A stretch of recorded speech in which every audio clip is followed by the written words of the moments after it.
Ngayon mga kauturan, ang Diyos mismo nagapanawag sa tagsa-tagsa sa aton. Pinagis na may balita nga dapat kita mag-inursol. Kag amoy niyang may balita ni Kristo nga anak sang Diyos, nga siyang hari sa Israel, nga siyang Misaya. Si Kristo isa ka Diyos nga nagkaris kalibutan. Kag nagsugod ini ang may balita ni Kristo sa tihon nga natuman ang gisulat ni Propeta Isaias. Parte sang ianak nga amo si Kristo, ang Diyos mismo sa wala pa nagkaris si Kristo sa kalibutan. Si Kristo ginsingganan sang iamay nga yari akon alagad o kon messenger nga ipadala ko una sa imo agud sa pag-prepare sang imo dalan.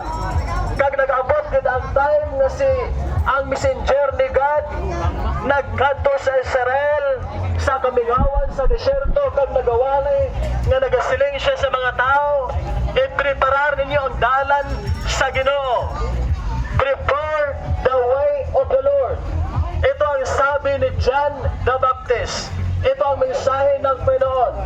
Karon nag-abot ang tiyon na si Juan nga manugbautiso nagkadto sa kamingawan sa Judea kag nagsugod siya sa pagwali sa mga tao nga nagasiling, hinulsuli kag biyahe ninyo ang inyong mga sala kay malapit ang paghari sa Diyos.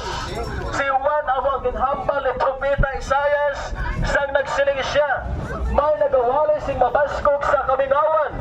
Nagsiling siya sa mga tao, i-preparar ninyo ang dalan, i-preparar niyo ang alagyan para sa Ginoo, tadluang dalan nga iya pagagyan. Si John the Baptist, mga kauturan, amang messenger ni God, nagpadala una kay Kristo, kag nagwali sa deserto sa Judea, kag nagasiling siya, hinulsulin ninyo ang inyong mga sala kay malapit ang paghari sa Diyos. Siya ang gintungod ni Propeta Isaias na mabasahan sa Isaiah chapter 40 nga may nagawali si mabaskog sa kamingawan nga nagasiling siya sa mga tao, prepare the way of the Lord. Kaya mga kauturan, yari kami subong lain katulad kay Juan, lain katulad kay John the Baptist agad sa pagwalis ng balita parte sa paginulsol. Nagkari kami subong sa sining lugar sa Magalion, sa Moises Padilla, kay isa kami sa ginpadalan ng Diyos, isa kami sa ginpadalan ni Kristo, isa kami ka messenger katulad ni John the Baptist agad sa pagwali parte sa paginulsol. Kay amo ining mission ng Panginoon.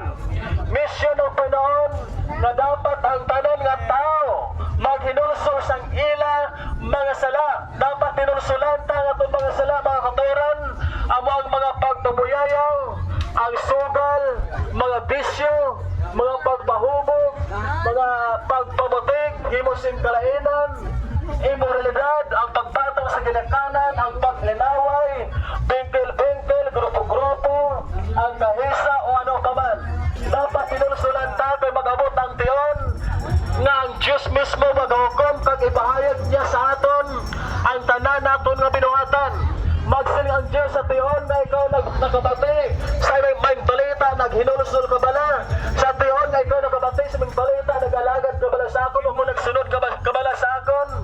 Kung kita mga kauturan wala nagsunod kay Kristo, kung wala naghinulsul, ang aton dangatan emperno lang din.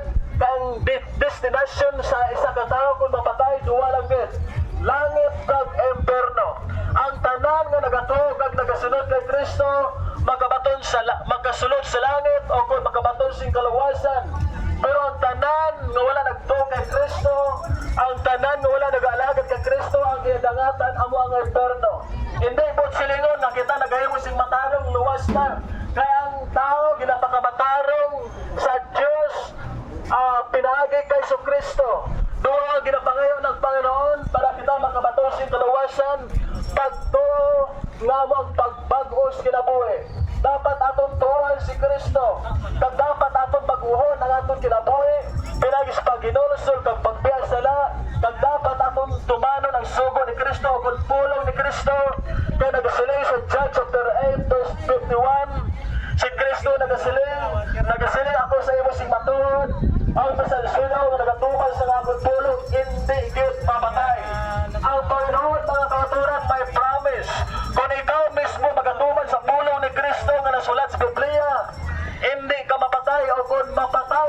pero